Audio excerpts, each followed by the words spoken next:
How we doing, everyone? Hope you're well. Mr. Boulder here, and I'm back today with another video I've been meaning to do for quite some time. I did a video a while back about a really great vinyl haul that I had years and years ago. That was all kind of a glam metal, hard rock, that kind of thing. This haul's a little bit more on the heavier side, and this is without a doubt the best haul I've ever had. The other one was a fantastic haul, but this one was even better, I think. Just an absolutely amazing haul. Cut a long story short, the guy who runs my local record shop got in touch with me via Facebook Messenger and said, you need to get down here this weekend. So I knew he had a great collection come in. Went down there on the weekend, and yeah, he had an amazing collection come in. Some fantastic stuff. I think all original presses, all in great condition. So thank God he got in touch, and I got down there that weekend and cleared up because picked up some fantastic stuff. Absolutely amazing stuff. Quite a few here to show, so I'm going to get pretty much straight into it. We're going to go through these in alphabetical order. And we're going to be starting off going over to Canada for a band I absolutely love. So let's get cracking. Annihilator and Alice in Hell from 1989. An absolutely superb album. Love this record.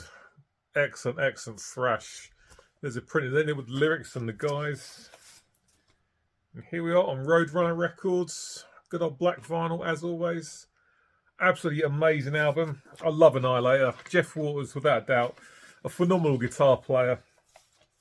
The solos and the riffs across this record are fantastic. The vocals from the late great Randy Rampage are fantastic. Ray Hartman on the drums. Who else we got here? Wayne Darley on the bass, excellent bass player, underrated. Anthony Greenham on the guitar. I don't actually think he played a note on this record. He was brought in for the touring lineup. But that's the first one I picked up. Alice in Hell from Annihilator from 1989. Amazing songs on this. The title track, brilliant stuff. Welcome to Your Death, great tune. Wicked Mystic, I think, is underrated. Fantastic tune. Burns Like a Buzzsaw Blade. Not only a great title for a song, but a fantastic song as well. Word Salad's great. Ends of Human Incesticide. Fantastic album. Really happy to grab that. Excellent. That was worth going down there that day just to pick that one up. Not only that, the follow-up Never Neverland from 1990 came in as well. Again, first press. Again, in fantastic condition. Another excellent album. Change of vocalists on this one. I'm struggling to get out of the sleeve. Picture of Jeff. Lyrics. So who is it on vocals on this one? I can't remember his name. I'll have a look in a second. Black vinyl on the Roadrunner label. Another great album. It's always hard to choose between this one and the debut. But there's loads and loads of great tunes on this one as well. Coben Farr, that's it on the vocals, just remembered. Fantastic stuff. Still Ray Hartman on the drums. Still Wayne Darley on the bass. Dave Scott Davis on the second guitar. But the Fun Palace opening track, loads of great riffs, superb stuff. Road to Ruin, brilliant tune. 6s and 7s. That open 1, 2, 3 is excellent. Stonewall, another great tune. Craft Dinner. A song about mac and cheese, if I'm correct. Phantasmagoria, Reduced to Ash. I Am in Command. Another superb thrash metal album. Love that one. Excellent stuff. Never Neverland from 1990 from Annihilator. Another fantastic pickup. But there's more to Annihilator than just the first two albums. And he also had Set the World on Fire from 1993, which I had on cassette back in the day. A really nice original press from 1993. As we all know, when it comes to records, once you get past 1991, OG presses start to become very hard to find. Printed inner. So glad to have this one. There's the lyrics. Not as much of a thrash album. This is more of a strap heavy metal album. More of a commercial sounding thing. Again, Roadrunner Records on the good old black vinyl. So Aaron Randall, the vocals here, the only album he appeared on. Neil Goldberg on the guitar. Still Wayne Darley on the bass. And on the drums here, well, they didn't play on all the albums, but he played on most of it. Is Mike Mangini, who of course went on to join Extreme and did quite the stint in Dream Theater. I like this one. It's not as thrashy as the first two, but it's still plenty of stuff in there I like. Set the World on Fire, opening track, really like that one. No Zone, great riffs in that tune. Phoenix Rising, fantastic ballad, really, really good. There's a flamenco guitar solo on that, which just sounds immense. Night Jump's Queen, lyrically a bit silly, but a great tune. I love the way it starts, just the bass and the drums. Sounds good to me, another good ballad, not as good as Phoenix Rising. The Edge, Don't Bother Me, ends with Brain Dance, which is a bit silly, but I still like it. Fantastic OG press from 1993. Annihilator, Set the World on Fire. Excellent stuff. So that's 3 all from the same band. Going over to the US now. And here's Death Angels, Act 3. I forgot to mention earlier, a few of these have since been reissued since I picked these up. But at the time, these were not easy to come by. So Act 3 from Death Angels from 1990. A big improvement on 1988's Follow It Through the Park. Which for me is not a great album. It has its moments, but it's very patchy. There's the printed inner for you. Of course, black vinyl with that classic Geffen Records label. So for me, I have to say, for me, this is a bit of a black album before the black album was a thing. Because obviously this came out a year before Metallica released their self-titled album. It's nowhere near as thrashy as what come before. Great tunes on it. It opens up with a couple of thrashes like Seaman in the Endless Time and Stop. Got Veil of Deception, it's got a nice acoustic guitar intro, which is a good tune. The Organisation, A Room with a View, that's like a ballad, really, really good tune. Falling Asleep, last track. Yeah, for me, this is very much more commercial. Kind of like I say, a black album before the black album's a thing from a thrash band. This is their last album for a long time, of course, because they had that bus crash, which completely derailed them, no pun intended. But nice original press of Death Angels Act 3 from 1990. Very, very happy to pick that one up. Up next, we're sticking with the States. And another one that's since been reissued, but at the time was hard to come by. Is Exodus and Impact is Imminent from 1990. Not their best album, but I really like a lot of the tunes on this. This is when you really get that kind of classic Gary Holt guitar tone, which I've had ever since. Here we go. Capitol Records, that old school label. Yeah, not as good as what come before it. There's still plenty of stuff in this I really like. John Tempesta came in on the drums for this one. Replaced Tom Hunting. Still got Suze on the vocals. Yeah, it's a really good album. There's some stuff on this that isn't as good as some of the other songs on this album, but I still enjoy it a lot. I mean, the title track I really like, AWOL. Lunatic Parade is fantastic. Even though lyrically it's pretty silly. There's a lot of riffs in that song that I really like. So the guitars sound amazing. The riffs are fantastic. Within the Walls of Chaos, good tune. Objection Overruled. Side A, I can't really fault any of that. Side B's a little bit more patchy, but it's still got good stuff on it. Only Death Decides. Thrash Under Pressure. Very happy to get that. Impact is Imminent from 1990. Good stuff from Exodus. I really don't very often pick up live albums, but this one I'd never seen out and about before in the wild. I've never seen it since. I'm glad I grabbed it when I did. Good Friendly Violent Fun, which I think came out in 1991. Printed in there. Guys on the back. So yeah, like I say, when it comes to live albums, I'm not really that fussed, but because this one isn't easy to come by, I decided to grab it. Black vinyl again, Road Racer label again. A decent live recording this. You can tell this is old school because this has actually got some songs from the second album, which I hardly ever play. And I can't remember the name. Pleasure of the Flesh, that's it. You don't hear him play songs from that album ever. But yeah, Fabulous Disaster, Chemical, Till Death Do Us Part, Toxic Waltz, I always love that song. Some great riffs in that tune. Cage in Hell, Corruption, Brain Dead. A cover of AC/DC's Dirty Deeds done dirt cheap. Exodus, Good Friendly Violent Fun, which I think came out in 1991. Yep, 91. Another nice pickup. Very, very happy to grab that. Over back here to the UK now, and an album that gets shit on by a lot of people. It definitely gets his love as well, though. I've always really enjoyed this one, and whereas I've no doubt agree that it's not as good as what come before it, I think No Prayer for the Dying from Iron Maiden, can't speak at the moment, comes in a bit underrated. I don't think it quite deserves the hate that it gets. There's the picture of the guys and the lyrics. Bit more of a stripped back approach from the previous album, the very proggy Seventh Son of a Seventh Son. Black vinyl with those really nice labels on them. The tunes on this that I really love, like Tail Gunner. I've said this before and I'll say it again. It's a Tesco value version of Aces High, but I still really like it. Holy Smoke is definitely tongue-in-cheek, not Maiden taking themselves too seriously. No Prayer for the Dying title track's decent. The Assassin on side B, starts off side B, is okay. It's a little bit silly. But Hooks in You I really like.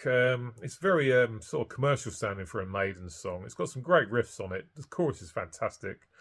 Bring Your Daughter to the Slaughter, probably the last real proper heavy metal #1 single here in the UK, which is all the way back in 1990. It ends for me with the very underrated Mother Russia, a song with great riffs in it. Bruce sounding fantastic. I know a lot of people sort of criticise Bruce's vocals on this, so they're more raspy. I don't have a problem with those at all. Iron Maiden's No Prayer for the Dying from 1990. An underrated album, I think. Yeah, not as good as what come before it, but still decent stuff, I think. Sticking here with the UK, and here's Judas Priest and a nice original press of, in my opinion, their best album, 1990's Painkiller. It's the printed inner. Picture of the guys. The last album, of course, to feature Rob Halford before he departed for a good 13 years. CBS label. Just a fantastic album. The introduction of Scott Travis on the drums, of course, who was in Racer X before this. And the title track and his drum intro, Painkiller. What a way to announce your start with the band. But there's loads of great tunes on this. Hell Patrol, All Guns Blazing, love that chorus. Metal Meltdown, a track with loads of great riffs. Nightcrawler, again, loads of great riffs. Between the Hammer and the Anvil, fantastic chorus.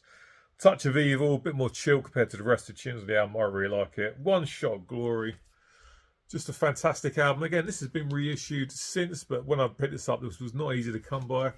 And there it was, just sitting on the rack, so of course I had to grab it. Fantastic album from Judas Priest, Painkiller. Over to Australia now, and here's Mortal Sin and Mayhemic Destruction from 1987. This is a promo copy. As you can see there, the corner's been cut out. Gold stamp promo. So Aussie thrash from 87. Printed in. The lyrics on.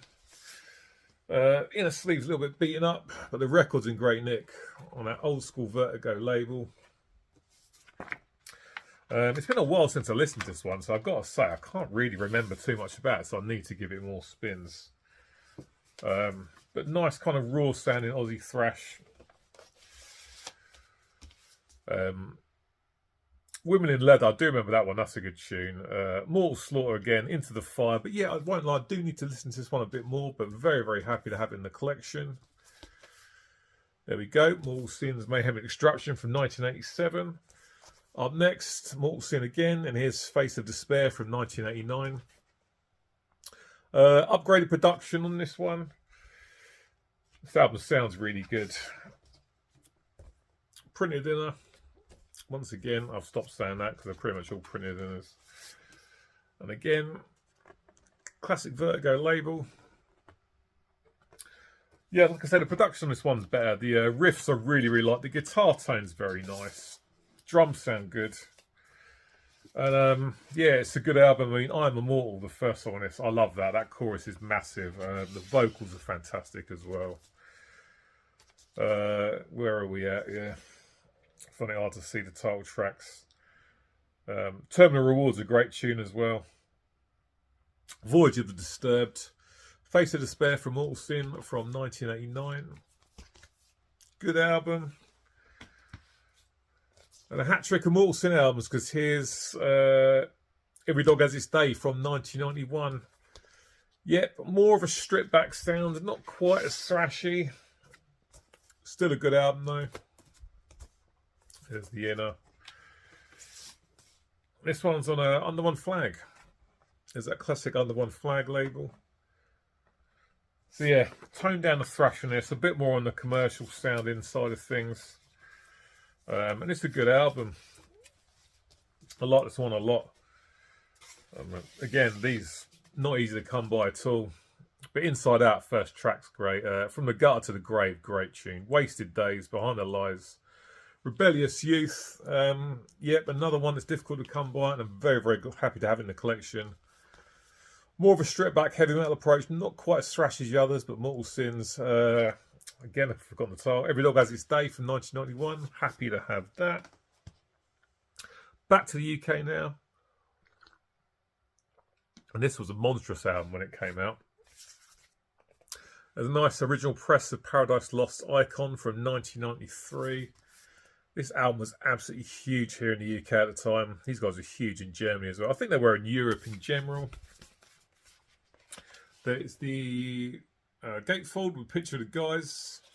This is a 2 LP. I'll just get one out because of course they're both the same. With good old printed inners. And Patrick Swayze Music for Nations labels. Absolutely monstrous album. My mate had this on cassette back in the day.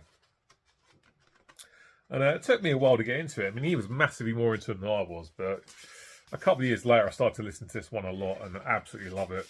Very, very different from their earlier work, which is more on the death metal side of things.